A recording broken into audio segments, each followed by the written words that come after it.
Ta'ala memudahkan bagi kaum muslimin untuk meraih keutamaan-keutamaan dan kedudukan-kedudukan yang sempurna di sisi Allah Subhanahu wa taala dengan mereka berusaha mempelajari dan mengamalkan agama yang agung ini. Allah Subhanahu wa taala berfirman di dalam Al-Qur'an, A'udzu billahi minasyaitonir rajim. Ya ayyuhalladzina amanu stajibu lillahi walir rasuli idza da'akum lima yuhyikum.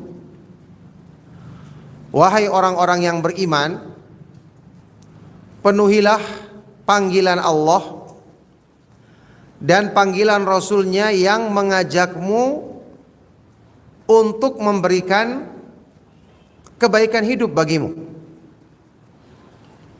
Ini menunjukkan sempurnanya petunjuk Allah dan petunjuk Rasulnya Sallallahu Alaihi Wasallam. Itulah sebabnya kenapa kita diperintahkan menjalankan Islam secara utuh, yang kita kenal dengan Islam yang kafah. Menjalankan Islam secara kafah, secara keseluruhan atau secara totalitas. Allah Subhanahu wa taala berfirman, Ya ayyuhalladzina amanu dkhulu fis silmi kaffatan wa la tattabi'u khutuwatis syaitan innahu lakum aduwwum mubin. Wahai orang-orang yang beriman, masuklah kalian ke dalam Islam secara keseluruhan, secara totalitas, yakni lahir dan batin. Kita harus Islamkan. Dan janganlah kamu mengikuti langkah-langkah syaitan. Sesungguhnya syaitan adalah musuh yang nyata bagimu.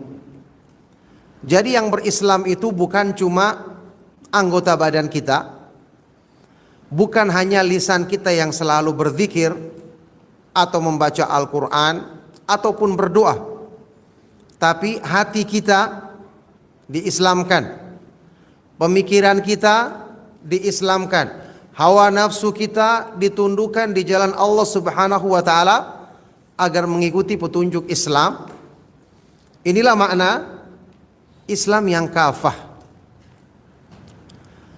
Nah, barakallahu fikum ikhwan dan akhwat fiddin rahimakumullah, dengan mengamalkan inilah seseorang akan menjadi muslim yang ideal. Seseorang akan menjadi mukmin yang sempurna. Ya, karena petunjuk Islam diturunkan tujuannya untuk menyempurnakan kebaikan pada diri umat Islam, pada diri masing-masing dari umat ini. Semakin banyak yang kita amalkan, semakin banyak yang kita pelajari, semakin banyak yang kita praktekkan, maka semakin sempurna keislaman kita. Semakin ideal hamba tersebut sebagai seorang mukmin. Ya, makanya inilah sebabnya kenapa menuntut ilmu agama itu kedudukannya tinggi. Membenarkan iman, kemudian mengikuti petunjuk Nabi Sallallahu Alaihi Wasallam, ini kedudukannya sangat tinggi dalam Islam. Beberapa kali di kajian kita yang lalu saya menukilkan sebuah hadis Rasulullah Sallallahu Alaihi Wasallam yang diriwayatkan di dalam Sahih Imam Bukhari dan Muslim dari sahabat yang mulia Abu Hurairah radhiyallahu taala anhu. Rasulullah Sallallahu Alaihi Wasallam pernah bersabda, Inna ahlal jannati la yatara'auna ahlal ghurafi min fawqihim kama tara'auna al-kawkabad durri asy-syarqiyyah awil gharbiyah min fil ufuq litafadhuli ma bainahuma. Sesungguhnya nanti di surga penghuni surga akan memandang kagum,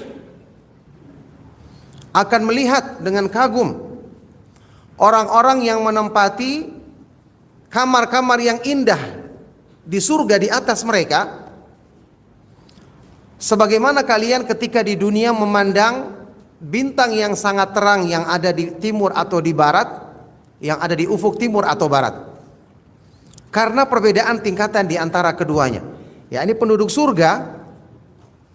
Semoga Allah memudahkan kita semua termasuk ke dalam golongan penghuni surga dengan rahmat dan karunia-Nya.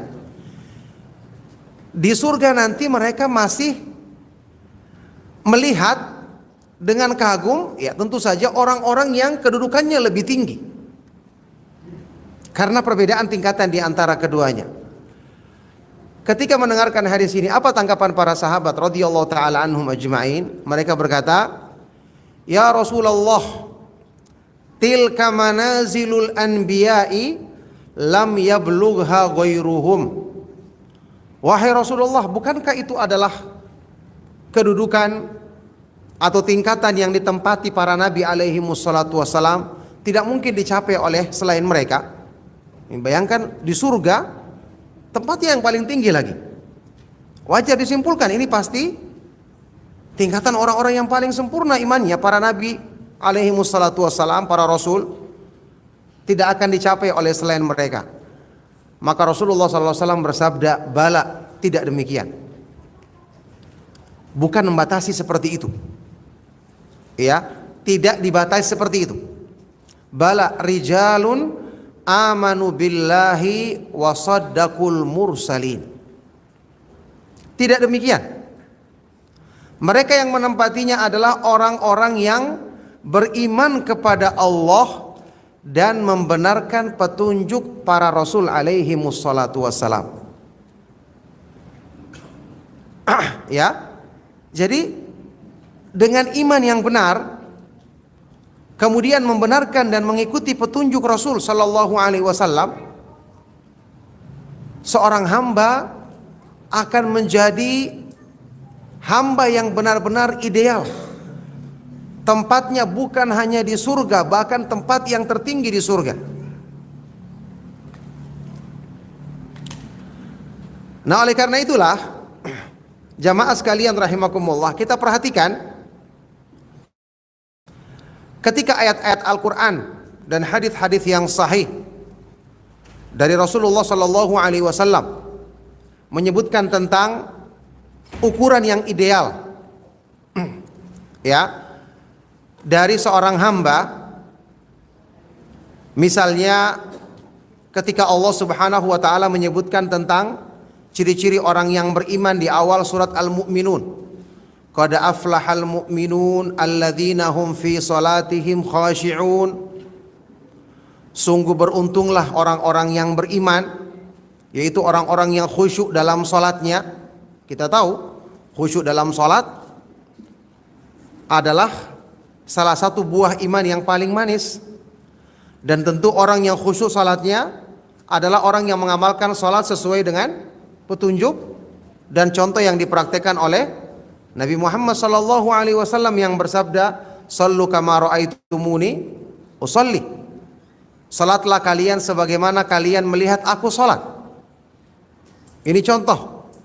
Orang yang beriman dikatakan beruntung ketika dia mengamalkan sifat-sifat yang disebutkan di dalam ayat ini yang mengandung makna Islam secara keseluruhan lahir dan batin. Ya. Kemudian ketika Rasulullah sallallahu alaihi wasallam bersabda, "Qad aflaha man aslama wa ruziqa kafafan wa qanna'ahu Allahu bima atah." Sungguh beruntung orang yang masuk Islam dan dia mendapatkan rezeki yang secukupnya,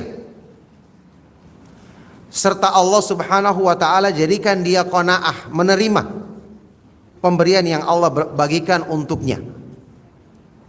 Ini muslim yang ideal. Dia masuk Islam dan mengamalkan Islam dengan makna yang benar.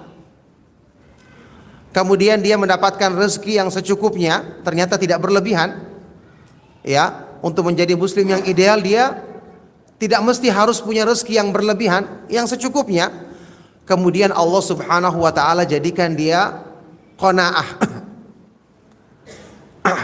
Menerima, merasa cukup dengan pembagian yang Allah Subhanahu wa taala berikan untuknya. Ini contoh, ya. Rasulullah sallallahu alaihi wasallam menggambarkan bahwa seseorang yang masuk Islam, kemudian Allah jadikan dalam hatinya ada sifat qanaah, selalu ridho dengan pemberian yang Allah Subhanahu wa taala bagikan untuknya, maka ini adalah ciri seorang muslim yang ideal. Oleh karena itu, di sini kita ingatkan sekali lagi bagi jamaah sekalian rahimakumullah, belajar agama dan berusaha mengamalkannya. Belajar tentang iman, tauhid, kemudian mempraktikannya. Berdoa kepada Allah Subhanahu wa taala agar bisa istiqamah di atas Islam. Inilah ukuran ideal bagi seorang muslim. Tentu saja mengamalkan Islam yang sesungguhnya, yang sebagaimana yang kita pelajari dari keterangan para ulama kita. Apa arti Islam yang sesungguhnya kata para ulama? Islam itu adalah al-istislamu lillahi bitauhid wal inqiyadu lahu bitta'ah, ya, wal bara'atu minasyirki wa ahli. Islam itu adalah pasrah, menyerahkan diri kepada Allah dengan mentauhidkannya, mengesakannya dalam beribadah. Kemudian al-inqiyadu lahu bitta'ah, tunduk kepadanya dengan mengamalkan ketaatan. Dan ada sikap al-bara'ah, berlepas diri dari syirik dan pelakunya. Ini juga Islam yang lahir dan batin. Mentauhidkan Allah, kemudian tunduk dengan mengamalkan ketaatan kepadanya, serta berlepas diri dari perbuatan syirik dan pelakunya. Yang jelas, ikhwan dan akhwat fiddin rahimakumullah, ya, kalau kita baca dalil-dalil seperti ini, kita akan dapati memang agama Islam ini memerintahkan kita untuk berpegang teguh dengan syariat Islam secara keseluruhan. Ya, setelah kita memperbaiki amalan-amalan yang berhubungan dengan hati kita, memperbaiki keimanan di hati kita, yakni cinta kepada Allah, rasa takut kepada Allah, ikhlas, memperbaiki tawakal. Kemudian kita mempelajari petunjuk Nabi Muhammad SAW dalam beribadah, kita amalkan, maka itulah muslim yang ideal. Ketika Rasulullah SAW misalnya bersabda dalam hadis yang sahih, juga hadis riwayat Imam Muslim yang terkenal, akmalul mu'minina imanan ahsanuhum khuluqan. Orang mukmin yang paling sempurna imannya adalah yang paling baik akhlaknya. Akhlak praktik dalam amal anggota badan dikaitkan dengan iman yang sempurna di hati. Ya, karena yang memotivasi kita untuk berakhlak baik, akhlak yang mulia, adalah karena mengikuti kecintaan kita kepada Allah Subhanahu wa taala, karena mengikuti rasa takut kita kepada Allah dan mengharapkan pahala di sisinya. Oleh karena itu, kita tahu yang namanya mengamalkan akhlak yang baik bukan hanya sekedar mengikuti kebiasaan di masyarakat. Ya, sebagian kebiasaan di masyarakat kita tahu dianggap akhlak yang mulia atau budi pekerti yang luhur, ternyata bertentangan dengan Islam.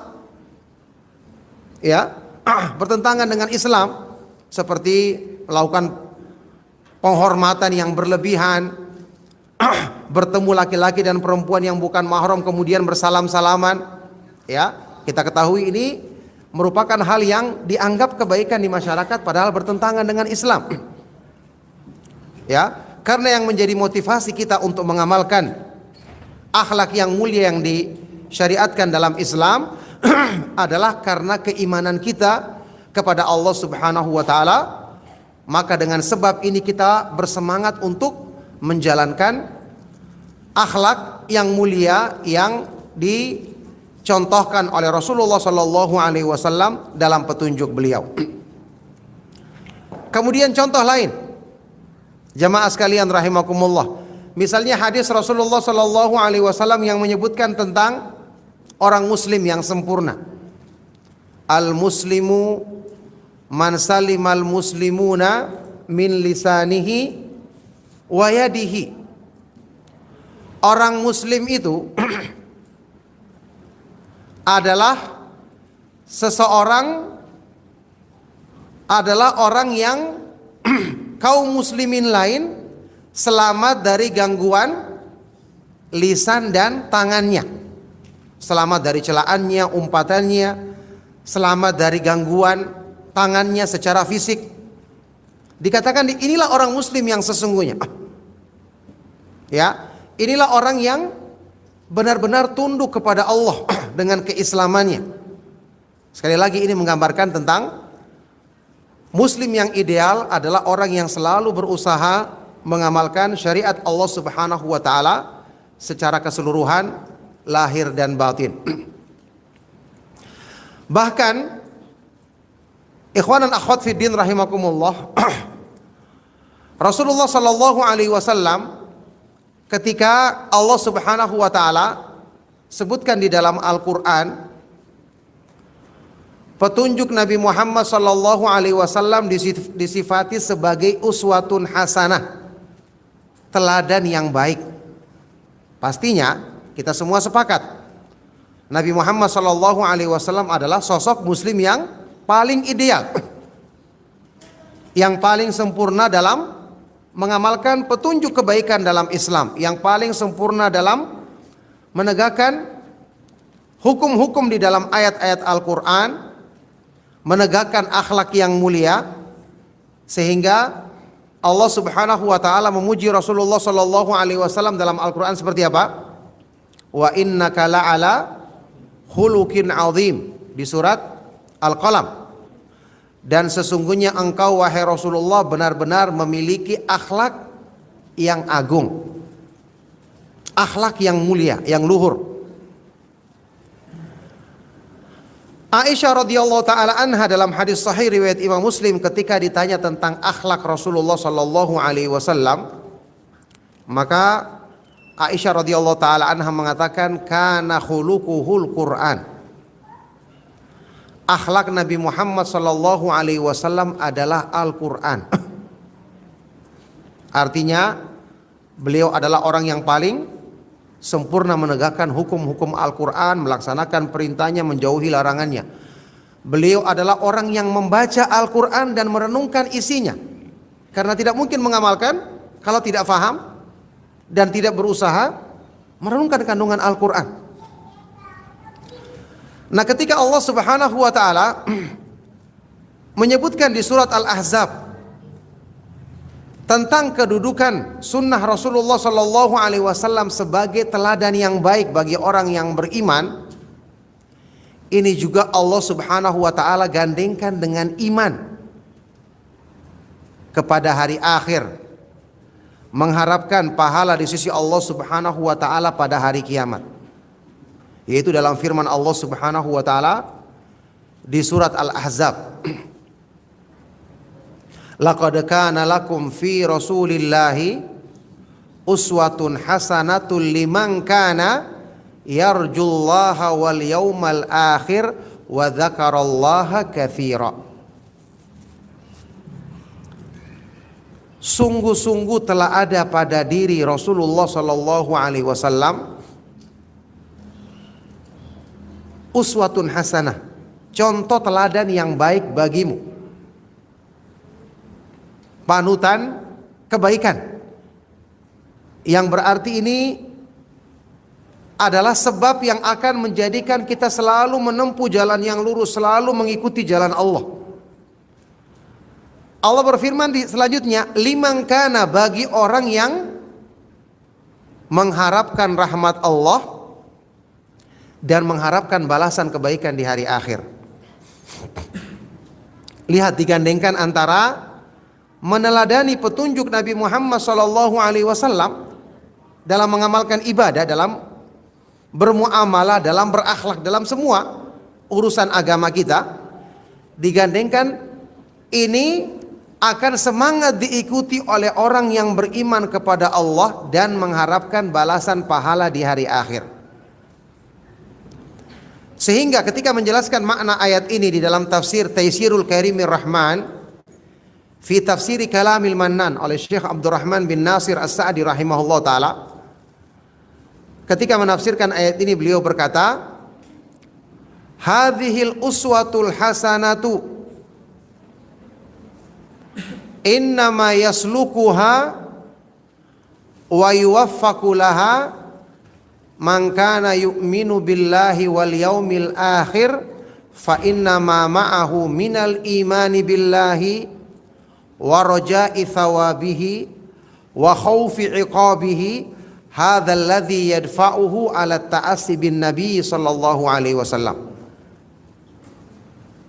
Contoh teladan yang baik yang ada pada petunjuk Nabi Muhammad sallallahu alaihi wasallam hanya akan diikuti, hanya akan bersemangat untuk mempraktekannya, dan hanya akan mendapatkan taufik untuk bisa mengikutinya, yaitu orang-orang yang beriman kepada Allah dan hari akhir. Karena keimanannya kepada Allah, pengharapannya terhadap pahala di sisinya, rasa takutnya dari azab Allah, inilah yang akan memotivasi dirinya untuk mengambil teladan dari petunjuk Nabi Muhammad sallallahu alaihi wasallam. Nah, oleh karena itu kita perhatikan di sini, Bapak Ibu dan jamaah sekalian rahimakumullah, ya, kita belajar Islam sedikit demi sedikit. Baca Al-Quran dan renungkan isinya. Inilah yang akan membentuk kita sebagai seorang muslim yang ideal. Tentu saja ideal di sisi Allah Subhanahu wa taala. Jangan hanya kita menganggap agama Islam itu cukup dengan kita mengamalkan ibadah-ibadah yang lahir dengan rajin dan semangat, meskipun jelas ini merupakan kebaikan. Tapi ingat, kita harus perhatikan apa motivasi kita mengamalkan amalan tersebut. Ini sebabnya kita belajar iman, kita harus kaji penjelasan para ulama tentang sebab-sebab yang meningkatkan iman, supaya nanti ketika iman di hati kita tumbuhnya benar, maka akan keluar buah yang manis. Dan ketika amalan dilakukan berdasarkan buah iman ini, inilah amal yang ideal. Inilah amal yang diterima oleh Allah Subhanahu wa taala. Kita harus ingat, Bapak Ibu dan jamaah sekalian rahimakumullah, para ulama menjelaskan ikhlas itu adalah termasuk amal yang paling berat di dalam Islam. Ya, kadang-kadang sebagian kita menanyakan tentang ikhlas seolah-olah itu sesuatu yang remeh. Ada yang bertanya, Ustadz, saya pernah mengamalkan suatu amalan ikhlas karena Allah. Masya Allah, pernyataan ini berat. Siapa yang mengatakan Anda mengamalkan ikhlas, amal tersebut ikhlas karena Allah, sementara para ulama mengatakan tentang beratnya ikhlas, kecuali bagi orang-orang yang dimudahkan oleh Allah Subhanahu wa taala tentu saja. Yakni kita harus benar-benar mengoreksi amalan-amalan yang kita kerjakan selama ini, karena pengaruh dan tarikan hawa nafsu itu demikian kuat. Ya, Imam Sufyan Ats-Tsauri rahimahullah taala pernah mengatakan, laisa syai'un ashadda 'ala nafsi minal ikhlas li'annahu laisa laha fihi nasib. Ma'alajtu nafsi ala syai'in mu'alajatahu alal ikhlas. Aku tidak pernah berusaha menundukkan diriku untuk bisa mengamalkan sesuatu yang lebih berat daripada memperbaiki keikhlasan. Ini pernyataan para ulama. Imam Sahal bin Abdullah At-Tustari rahimahullah ta'ala pernah mengatakan, laisa syai'un ashadda ala nafsi minal ikhlas li'annahu laisa laha fihi nasib. Tidak ada satupun yang lebih berat untuk diusahakan oleh diri manusia melebihi ikhlas, karena dalam ikhlas itu tidak ada bagian untuk hawa nafsu. Jadi di sini memberikan pelajaran penting bagi kita tentang pentingnya belajar akidah. Tentang pentingnya belajar tentang keimanan, sebab-sebab yang menumbuhkan iman. Kita harus pelajari. Karena Al-Quran menjelaskan petunjuk kebaikan seperti ini lengkap. Yang namanya menumbuhkan iman itu mengusahakan sebab-sebabnya. Kemudian yang kedua, menghilangkan penghalang-penghalang yang menghalangi pertumbuhannya. Apakah ini sudah kita usahakan dengan sempurna? Ya, supaya benar-benar kita beramal dengan amal yang diridhoi oleh Allah Subhanahu wa taala, dan setiap amal yang kita kerjakan membentuk diri kita sebagai seorang muslim yang ideal. Oleh karena itu, Rasulullah Shallallahu Alaihi Wasallam ketika mencontohkan bagaimana sikap seorang muslim yang ideal, orang beriman yang ideal dalam menjalani kehidupannya. Dia tidak baik hanya dalam satu keadaan, karena kita tahu keadaan kita dalam hidup berbolak-balik, roda terus berputar. Kita tidak hanya dalam satu keadaan, yakni kita tidak susah terus, tidak juga senang terus. Hidup kita tidak kecukupan terus, tidak juga kekurangan terus. Kondisi kita tidak sehat terus, tidak juga sakit terus. Lah sekarang Allah Subhanahu wa taala memerintahkan kita untuk dalam semua keadaan kita menegakkan ibadah. Subhanallah, inilah hikmahnya kenapa dalam kehidupan di dunia ini Allah menjadikan ujian. Wa nabluukum bisyarri wal khairi fitnatan wa ilaina turja'un. Dan kami akan menguji kalian wahai manusia, kadang dengan keburukan, bencana, kesusahan, kadang dengan kebaikan, yakni nikmat, kesenangan, sebagai fitnah, dan hanya kepada kami kalian semua dikembalikan. Kenapa diuji seperti ini? Supaya Allah Subhanahu wa taala melihat seorang hamba itu apakah dia bisa menegakkan ibadah dalam semua keadaan, atau dia menjadi hamba yang hanya bisa beribadah dalam satu keadaan saja. Tentu dia bukan hamba yang sejati.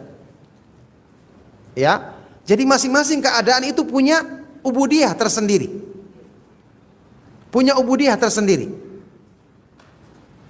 Kalau orang yang menegakkan ibadah dalam keadaan senang saja, saya yakin mayoritas manusia bisa.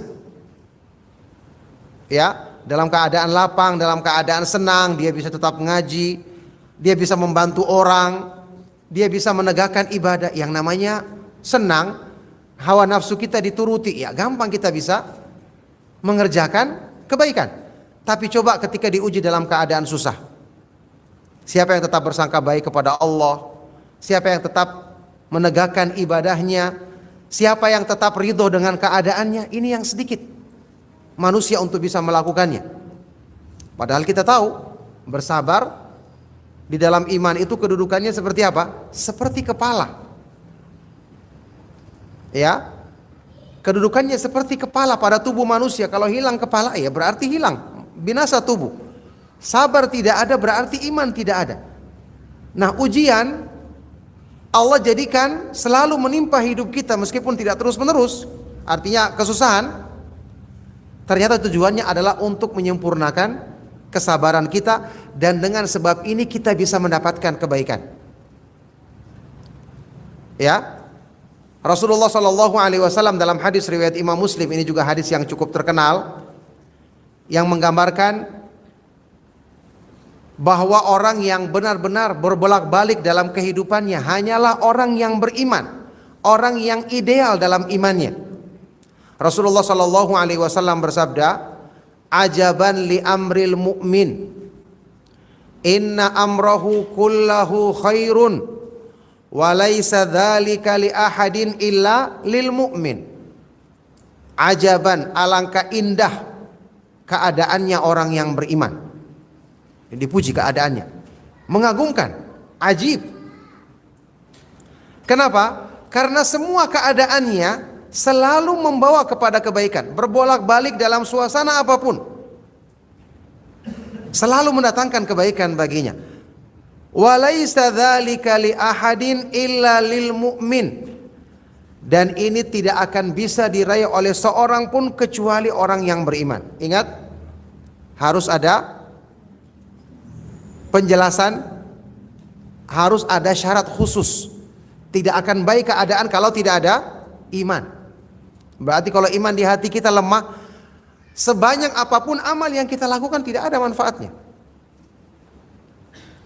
Karena yang akan bisa memperbaiki semua keadaan kita adalah iman. Ini pentingnya perbaikan iman. Apa kata Rasulullah SAW? In asabathu sarra syakara fakana dzalika khairan lahu, wa in asabathu dharra sabara fakana dzalika khairan lahu.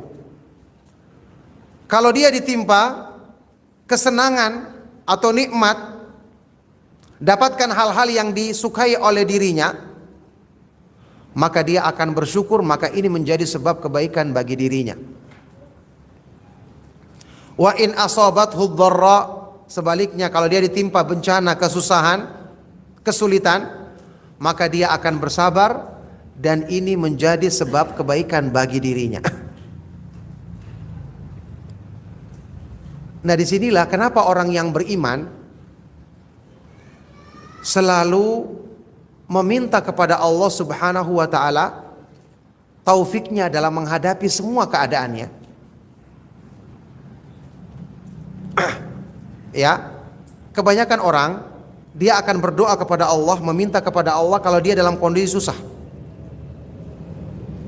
Lebih cepat lalainya. Dalam keadaan orang sedang senang, ya, dia seringnya lalai. Tapi orang yang beriman dalam semua keadaan, dia selalu meminta kepada Allah Subhanahu wa taala taufiknya.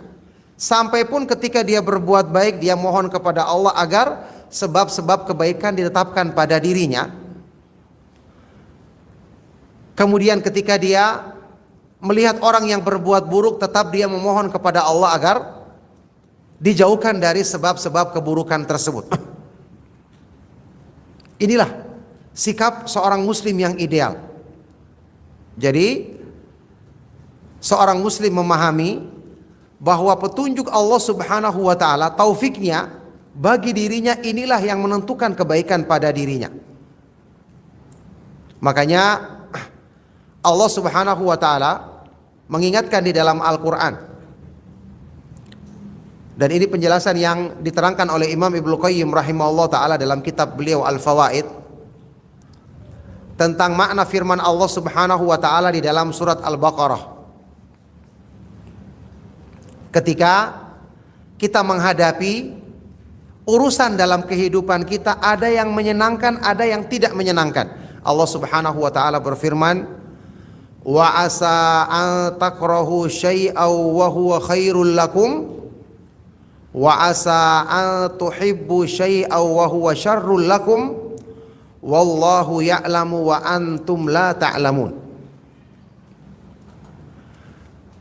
Wahai manusia, bisa jadi, boleh jadi kamu menyukai sesuatu, membenci sesuatu, padahal dari arah itulah kebaikan bagi dirimu. Dan boleh jadi kamu menyukai sesuatu, padahal dari arah itulah keburukan bagi dirimu. Allah Maha mengetahui dan kamu tidak mengetahuinya. Orang yang beriman ketika dia mendapati satu keadaan, ya, dia tidak menjadikan ukurannya itu adalah keinginan hawa nafsunya. Dia ingat firman Allah Subhanahu wa taala ini. Ya. Dia selalu memohon kepada Allah Subhanahu wa taala kebaikan dalam semua keadaannya. Kalau dia ditimpa mendapatkan hal yang menyenangkan dirinya, maka dia akan bersyukur. Sebaliknya kalau dia ditimpa hal-hal yang tidak menyenangkan bagi dirinya, maka dia akan bersabar dan ini yang akan menyempurnakan dirinya. Makanya sudah pernah kita dengar mungkin penjelasan, sabar dan syukur ini setengahnya iman adalah sabar dan setengahnya iman adalah syukur. Tidak akan sempurna iman kita kecuali dengan kedua-duanya. Imam Al-Hasan Al-Basri rahimahullah ta'ala mengatakan, al-imanu nisfani, nisfun lisyukri wa nisfun lisabri. Iman itu terbagi dua bagian, setengahnya adalah syukur dan setengahnya adalah sabar. Maka kalau begitu, seandainya keadaan kita menyenangkan semua, kapan akan disempurnakan iman kita dengan disempurnakan kesabaran pada diri kita? Nah, disinilah ya kita perhatikan orang yang beriman selalu mengharapkan kepada Allah Subhanahu wa taala keadaan yang dia selalu serahkan kepada Allah Subhanahu wa taala dan meminta agar Allah Subhanahu wa taala menjadikan setiap keadaannya selalu mendatangkan dan menjadi sebab keridhaan Allah Subhanahu wa taala bagi dirinya. Dalam hal ini saya pernah menukilkan sebuah athar atau sebuah nukilan riwayat dari sahabat yang mulia Abu Dzar Al-Ghifari radhiyallahu taala anhu. Beliau pernah mengatakan seperti ini, al-faqru ahabbu ilayya minal ghina wal maradu ahabbu ilayya minas sihah. Kemiskinan lebih aku sukai daripada kekayaan. Sakit lebih aku sukai daripada kondisi sehat. Ini pernyataan dari sahabat Abu Dzar radhiyallahu taala anhu. Bayangkan apa yang beliau nyatakan berbalik dari pernyataan kebanyakan manusia. Bayangkan, kaya dan miskin dia lebih suka jadi orang miskin. Sehat dan sakit dia memilih apa? Sakit. Jarang orang, hampir tidak ada yang seperti ini. Semua orang maunya sehat-sehat saja. Karena dipikir kalau sehat, saya bisa menjalankan aktivitas, saya bisa berbuat ya kebaikan-kebaikan dan seterusnya. Padahal belum tentu. Orang yang sehat banyak lalainya, karena justru dia bisa berbuat banyak, akhirnya dia lupa mensyukuri nikmat Allah, selalu melampaui batas dan seterusnya. Sebaliknya, ketika dalam kondisi sakit, orang merasa terbatas, orang merasa dia tidak bisa berbuat apa-apa, padahal justru bisa jadi dia banyak merenungkan dosanya, menyadari kelemahannya untuk kemudian dia mohon ampun kepada Allah. Ini kurang kita renungkan. Sama dengan kondisi lapang, kaya. Kita berpikir, oh saya kalau jadi kaya saya bisa menyumbang, saya bisa berbuat kebaikan ini, saya bisa menolong orang, saya juga pergi pengajian juga dengan tenang karena urusan dapur sudah beres. Padahal berapa banyak, bahkan lebih banyak orang-orang yang dibeli ke lapangan dalam harta dia lalai, dia terfitnah, dia lupa berzikir kepada Allah Subhanahu wa taala. Apa kata Rasulullah SAW dalam hadis yang sahih? Inna likulli ummatin fitnah wa fitnatul ummati wa fitnatu ummati al-mal. Sesungguhnya masing-masing umat ada fitnahnya dan fitnah bagi umatku adalah harta. Ini kadang-kadang kita lalaikan. Ya, kita anggap kekurangan harta susah, kita tidak bisa ngaji, kita memikirkan cari uang terus sehingga tidak bisa belajar, tidak bisa membaca Al-Quran. Padahal bisa jadi kalau kita kurang, kita lebih banyak merenungkan, lebih dekat dengan Allah Subhanahu wa taala, hati kita lebih tunduk, jauh dari sikap lalai. Ini yang menjadi pertimbangan sahabat yang mulia Abu Dzar radhiyallahu taala anhu mengungkapkan pernyataan yang demikian. Akan tetapi, ya, kisah ini yang dibawakan oleh Imam Az-Zahabi dalam kitab Syiar A'lamin Nubala, disebutkan bahwa kisah ini atau pernyataan sahabat Abu Dzar ini radhiyallahu taala anhu dikomentari oleh cucu Nabi sallallahu alaihi wasallam Al Hasan bin Ali radhiyallahu taala anhuma.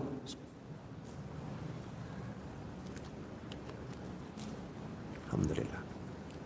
Jadi ada seorang tabi'in yang menukil ucapan Abu Dzar ini ditanyakan kepada Al Hasan bin Ali radhiyallahu taala anhuma. Maka Al Hasan radhiyallahu taala anhu berkata, rahimallahu Abu Dzar. Semoga Allah merahmati Abu Dzar. yakni beliau memuji ucapannya. Amma ana fa'akul, adapun saya, yang saya akan katakan adalah manittakala ila husni ikhtiyarillahi lahu lam yatamanna syai'an. Barang siapa yang selalu bersandar kepada baiknya pilihan Allah untuk dirinya, maka dia tidak mengangan-angankan keadaan apapun. Dia tidak memilih satu keadaan apapun, tapi dia bersandar, apa yang Allah pilihkan itu yang saya terima. Ingat, sekarang kita bahas tentang apa? Muslim yang ideal, berarti sikapnya ideal. Sikap dari sahabat Abu Dzar, ini sahabat yang mulia, iya kan? Tidak salah. Jelas beliau berkata seperti ini dengan konsekuensi iman. Sahabat yang mulia radhiyallahu taala anhu. Tetapi sikap yang lebih ideal dan lebih utama adalah yang dinyatakan oleh sahabat atau cucu Nabi sallallahu alaihi wasallam Al Hasan bin Ali radhiyallahu taala anhuma, sehingga Imam Az-Zahabi yang menghukumi dua perkataan ini jelas lebih mengutamakan apa yang dinyatakan oleh Al Hasan radhiyallahu taala anhu. Beliau mengatakan, hadza huwa haddul wukuf ala ridha fima tasarrafa fihi al-qada. Inilah, kata beliau, kata Imam Az-Zahabi yang menghukumi dua pernyataan ini, inilah haddul wukuf, batasan sikap yang benar tentang ridha dalam segala ketentuan Allah Subhanahu wa taala. Coba antum bayangkan ya, dalam kehidupan kita yang berbolak-balik seperti ini, kita selalu ridho dengan segala ketentuan Allah. Kenapa kita ridho? Karena kita tahu, selalu kita ingat, Allah itu maha sempurna nama-nama dan sifat-sifatnya. Allah itu maha sempurna rahmatnya, ketika dia berikan kebaikan kepada kita itu dengan rahmat dan karunia-Nya. Ketika dia memberikan yang sebaliknya, maka itu dengan keadilan dan hikmahnya, dan semua sempurna. Kalau kita renungkan ini, berarti dari arah mana kita akan tidak menerima ketentuan Allah, dari mana kita tidak ridho, dari arah mana kita tidak bersabar ketika menghadapi cobaannya. Inilah kenapa Imam Az-Zahabi kemudian menyatakan, menghukumi pernyataan dari Al Hasan bin Ali radhiyallahu taala anhuma ini lebih kuat, karena dia tidak memilih salah satu yang sesuai dengan keinginan hawa nafsunya, tapi dia menyandarkan kepada pilihan Allah dalam semua keadaannya. Ini ucapan yang gampang diucapkan, ikhwan dan akhwat fiddin rahimakumullah. Tapi prakteknya ya, kita yang sudah belajar tentang takdir Allah, belajar nama-nama dan sifat-sifat Allah, tapi sering ketika mengambil keputusan, ketika bersikap, ketika kita ingin melampiaskan marah kita menginginkan memperturutkan apa yang ada di dalam hawa nafsu kita. Itu sudah sering, dan ini menjadikan kita tidak ideal dalam bersikap. Ya, makanya Rasulullah Shallallahu Alaihi Wasallam ketika menggambarkan tentang iman yang sempurna dalam hadis sahih riwayat Imam Muslim, Rasulullah Shallallahu Alaihi Wasallam bersabda, "Dzaqa ta'mal iman man radiya billahi rabban wa bil islami dinan wa bi Muhammadin sallallahu alaihi wasallam rasula." Akan merasakan kelezatan iman, kenikmatan iman orang yang ridha kepada Allah sebagai Robnya, ridha kepada Islam sebagai agamanya, dan ridha kepada Nabi Muhammad sallallahu alaihi wasallam sebagai rasulnya. Inilah orang yang imannya ideal. Dia rasakan manisnya, nikmatnya, dan inilah hakikat rasanya iman. Seandainya hati kita sehat, bersih, sehingga dia akan bisa merasakannya. Apa ciri yang pertama? Ridho. Kata Syekh Abdurrahman As-Sa'di rahimahullah ta'ala, ridho itu bukan hanya sekedar menerima, tapi ridho itu artinya menerima dengan lapang, menerima dengan gembira. Apa yang kita terima pertama kali? Apa yang kita terima dengan lapang? Kita menerima Allah sebagai Rabb kita. Apa artinya menerima Allah sebagai Rabb? Kita menerima Allah sebagai sembahan satu-satunya. Kita yakin dan lapang ketika melakukannya. Sehingga perbuatan syirik kita anggap keburukan, kebodohan, sesuatu yang paling tidak masuk akal, bertentangan dengan fitrah. yakni peribadatan kepada Allah semata-mata ini sesuatu yang sangat sesuai dengan fitrah manusia, sesuai dengan akal pikiran yang sehat, lapang dada kita menerimanya. Sebagaimana kita menerima dengan lapang dada segala ketentuan yang Allah berlakukan. Ketika ada apapun kita selalu bersangka baik, Allah menghendaki kebaikan untuk saya. Makanya waktu kita mendapatkan nikmat kita bersyukur, waktu kita mendapatkan bencana kita bersabar, karena ini yang sesuai dengan keridhaan Allah Subhanahu wa taala. Dan ini akan menjadikan urusan kita menjadi baik.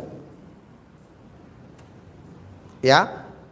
Oleh karena itulah ikhwan dan akhwat fiddin rahimakumullah, urusan seseorang menjadi baik dan menjadi buruk setelah taufik dari Allah Subhanahu wa taala sebenarnya tergantung dari sikapnya. Tergantung dari sikapnya. Nikmat bisa menjadi bencana kalau disikapi dengan salah. Bencana bisa menjadi nikmat kalau disikapi dengan benar. Jadi dalam hidup kita, ya, perbaiki sikap setelah meminta taufik kepada Allah Subhanahu wa taala supaya urusan kita menjadi baik.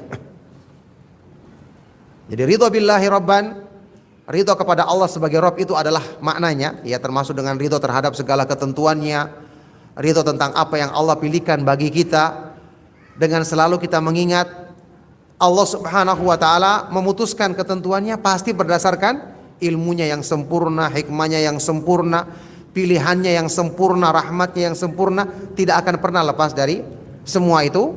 Kemudian ridho kepada Islam sebagai agama, dan yang terakhir ridho kepada Nabi Muhammad sallallahu alaihi wasallam sebagai rasul. Maka inilah, ya, gambaran tentang seorang muslim yang ideal, yang berarti ini mengingatkan kepada kita tentang pentingnya belajar agama. Kita mengamalkan agama bukan berdasarkan kebiasaan orang awam, bukan berdasarkan kebiasaan dan keinginan kita. Kita harus mengamalkannya sesuai dengan petunjuk Allah Subhanahu wa taala dan Rasulnya, lahir dan batin. Ya, di kebiasaan orang awam adalah sekedar menjalankan agama yang penting banyak, yang penting rame. Berhubungan dengan masalah niat di hati, keikhlasan, mereka kurang peduli. Ingat, niat di hati kita yang bisa memperbaikinya adalah Allah Subhanahu wa taala melalui sebab kita mempelajari agamanya. Kan antum pernah dengar pernyataan para ulama bagaimana mereka dulu mulai belajar niatnya rusak sebagian mereka, tapi mereka memperbaikinya di tengah-tengah belajar agama. Jadi agama ini yang bisa memperbaiki diri kita. Ya, Imam besar Ahlus Sunnah dari kalangan tabi'in, Mujahid Ibnu Jabr Al-Makki, salah satu murid utama dari sahabat Ibnu Abbas radhiyallahu taala anhuma. Imam Mujahid pernah mengatakan, "Talabna hadzal ilma wa ma lana fihi kabiru niyatin, thumma razaqanallahu niyata ba'du." Kami awalnya menuntut ilmu dalam keadaan niat kami belum maksimal, masih banyak kekurangannya. Tapi setelah itu di tengah perjalanan menuntut ilmu, Allah memperbaiki niat kami. Subhanallah. Belajar agama inilah yang akan memperbaiki keimanan kita, memperbaiki keikhlasan kita, memperbaiki kecintaan, rasa takut dan pengharapan kita kepada Allah, memperbaiki tauhid kita, sebagaimana memperbaiki amalan-amalan anggota badan kita. Oleh karena itu, teruslah menuntut ilmu, ya, istiqomah di atas kebaikan, artinya istiqomah di atas jalan ilmu dengan berusaha selalu mempelajarinya, memahaminya, kemudian mengamalkannya dalam kehidupan kita. Mungkin antum pernah dengar kenapa Rasulullah Shallallahu Alaihi Wasallam mendoakan orang yang mempelajari hadis-hadis beliau. Di dalam hadis yang sahih mutawatir, naddarallahu imra'an sami'a maqalati fawa'aha wa hafidhaha wa ballaghaha kama sami'aha. Semoga Allah Subhanahu wa taala menjadikan indah, menjadikan elok rupa orang yang mendengarkan ucapanku, memahaminya, menghafalnya, kemudian menyampaikannya kepada yang lain. Ini keutamaan ilmu, memperbaiki lahir dan batin manusia. Maka tidak ada orang yang bisa meraih keikhlasan dengan sempurna, meraih kecintaan, rasa takut dan pengharapan kepada Allah dengan benar kalau tidak dengan sebab taufik dari Allah Subhanahu wa taala melalui dia mempelajari agama Allah Subhanahu wa taala agar dia bisa membaca Al-Qur'an dan hadis-hadis Rasulullah sallallahu alaihi wasallam dan memahami kandungannya dengan benar, yang dengan sebab ini akan memperbaiki dirinya lahir dan batinnya. Barakallahu fikum. Inilah ya penjelasan yang ingin saya sampaikan tentang tema kita di kesempatan pagi menjelang siang hari ini, tentang muslim yang ideal sebagai bekal untuk menuju akhirat kita. Mudah-mudahan kajian tematik kita di kesempatan kali ini bermanfaat untuk kebaikan dunia dan akhirat kita. Semoga Allah Subhanahu wa taala senantiasa memudahkan kita istiqamah di atas petunjuknya dan petunjuk Rasulnya sallallahu alaihi wasallam, istiqamah mempelajari ilmu yang bermanfaat yang mewariskan amalan soleh yang akan menjadi sebaik-baik bekal yang akan kita bawa ketika menghadap Allah Subhanahu wa taala pada hari kiamat nanti. Barakallahu fikum, cukup sampai di sini. Sebelum kita tutup, kalau ada pertanyaan maka ana persilakan. Sallallahu wasallam wa barak ala nabiyina Muhammad wa ala alihi wa sahbihi ajma'in. Walhamdulillahi rabbil alamin.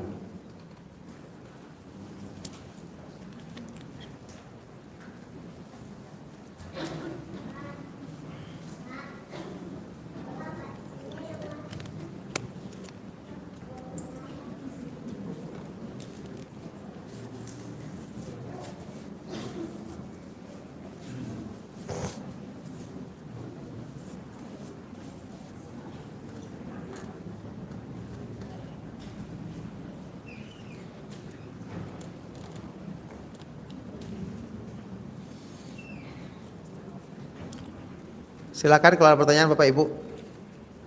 Barakallahu fikum. Fadhal Pak. Dengar.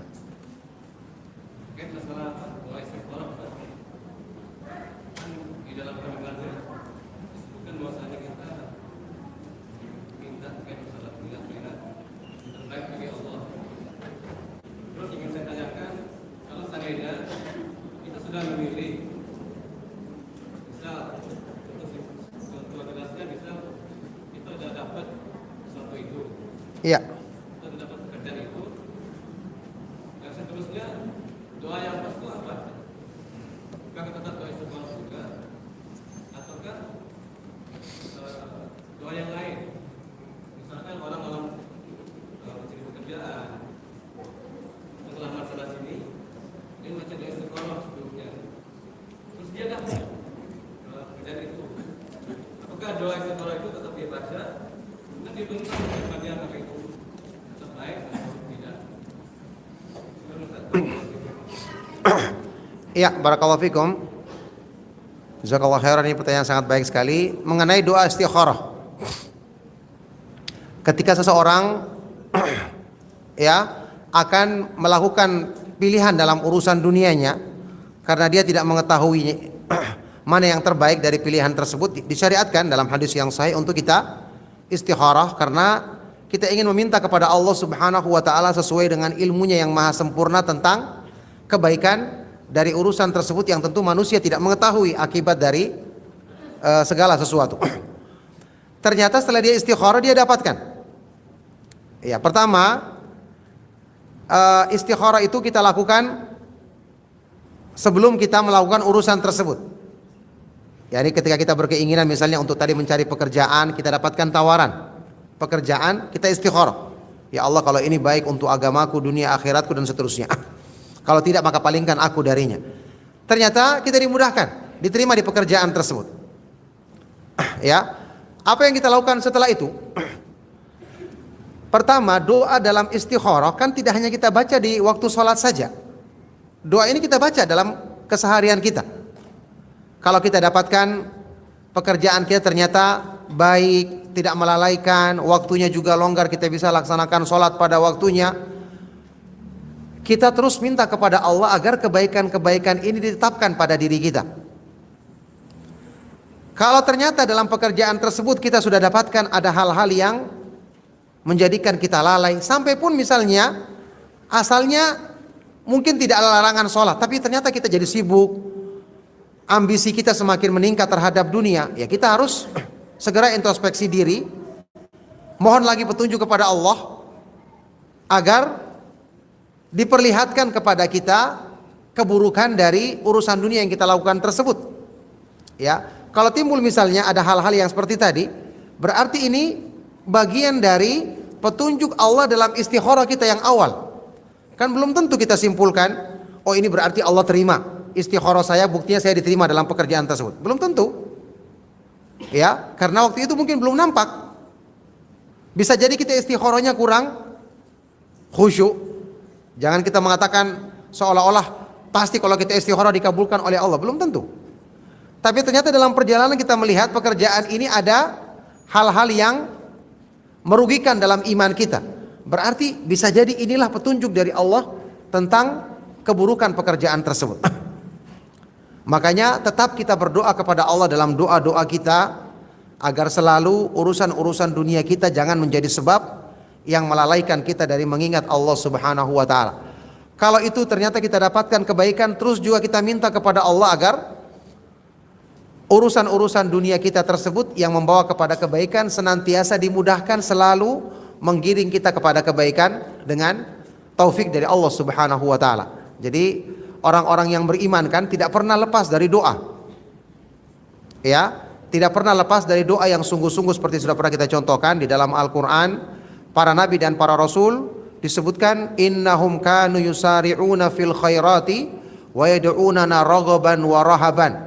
Mereka adalah orang-orang yang selalu bersegera berlomba-lomba dalam kebaikan dan selalu berdoa kepada kami dalam keadaan takut dan berharap. Artinya doa-doa kebaikan selalu menyertai mereka dalam semua keadaannya, yang dengan sebab ini Allah Subhanahu wa taala senantiasa menjaga kebaikan pada diri mereka. Nah, barakallahu fiik.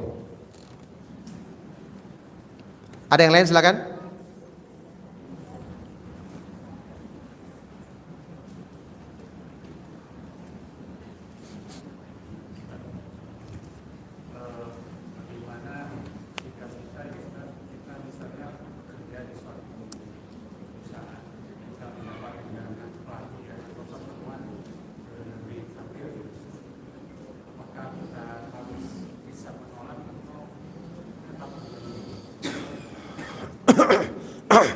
Iya, barakallahu fikum.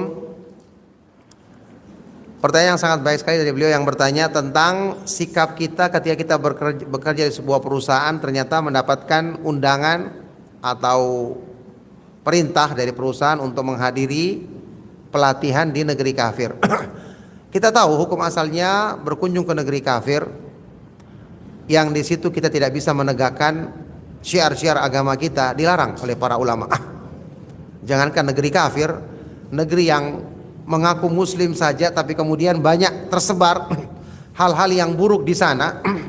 Itu sebagian ulama melarang kita untuk berkunjung ke negeri tersebut, kecuali untuk urusan-urusan yang memang sangat dibutuhkan di dalam Islam, seperti kita ke sana untuk berdakwah ya, atau mengajarkan kebaikan agama di tempat tersebut. Maka ini tentu kondisi karena berhubungan dengan kemanfaatan penyebaran dakwah Islam, maka ini termasuk hal yang diperbolehkan oleh para ulama. Sekarang kalau itu berhubungan dengan pelatihan, pertama dilihat apakah ilmu yang didapatkan dalam pelatihan tersebut memang tidak didapatkan di negeri kita, hanya mereka saja yang mengetahuinya, dan ini berhubungan dengan kemaslahatan kaum muslimin. Karena tentu dalam kondisi tertentu, misalnya ada satu hal ya, ilmu yang berhubungan dengan kebutuhan kaum muslimin yang harus dipelajari di negeri kafir. Diutuslah beberapa orang, ya kan, ini kan darurat.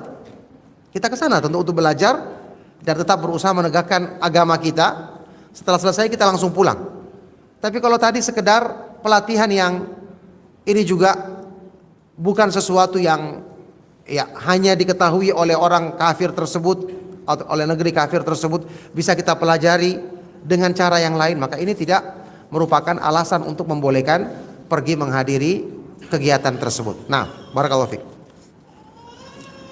Assalamualaikum Pak Ustadz, anak saya baru kurang lebih 1 tahun, baru kurang lebih setahun menikah dan baru diketahui bahwa akidah suaminya berbeda. Orang tuanya ternyata juga pemahamannya berbeda. Bagaimana pernikahan anak saya itu Pak Ustadz? Bagaimana saya bermuamalah dengan mereka? Iya. Kalau sudah terjadi seperti ini, ya ini kan sudah kita katakan, inilah pentingnya kenapa dalam urusan pernikahan itu kita harus teliti menanyakan tentang sifat-sifat orang yang akan kita nikahkan anak kita dengannya. Ketika Rasulullah SAW bersabda, "Fadhfar bidzati din taribat yadak." Pilihlah orang yang baik agamanya. Tentu memilih di sini, ya kita harus meneliti, kita harus menanyakan kepada orang-orang yang dekat, kita harus mengetahui tentang kondisi agama orang tersebut karena pasti akan mempengaruhi pasangan hidupnya. Ya, kalau sudah terjadi, yang bisa kita lakukan kita berdoa kepada Allah meminta agar dimudahkan untuk mendakwai sang suami tersebut. Kita ajak dia ikut pengajian atau kita berikan penjelasan ya yang mungkin bisa menjadi nasihat bagi dirinya. Itu yang kita usahakan. Mudah-mudahan dia bisa mendapatkan hidayah ya, dan tentu dilihat perkembangannya sejauh mana dia mempengaruhi anak kita, yang mempengaruhi istrinya tadi.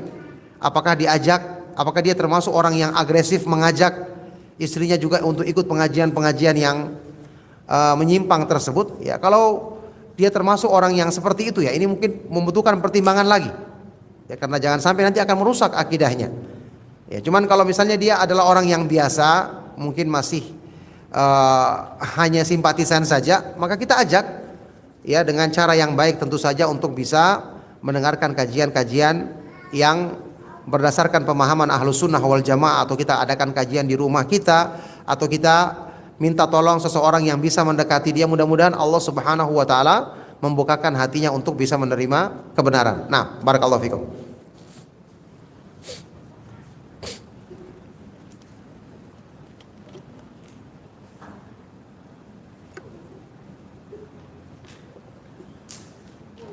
Ada yang lain silakan.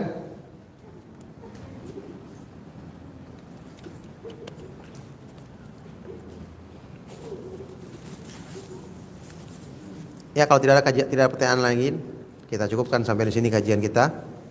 Sekali lagi mohon maaf atas kekurangan atau kata-kata yang kurang berkenan. Barakallahu fikum. Kita akhiri, sallallahu wasallam wa barak ala nabiyina Muhammad wa ala alihi wa sahbihi wa man tabi'ahum bi ihsanin ila yaumiddin walhamdulillahi rabbil alamin. Subhanakallahumma bihamdika asyhadu an la ilaha illa anta astaghfiruka wa atubu ilaik. Wassalamu alaikum warahmatullahi wabarakatuh.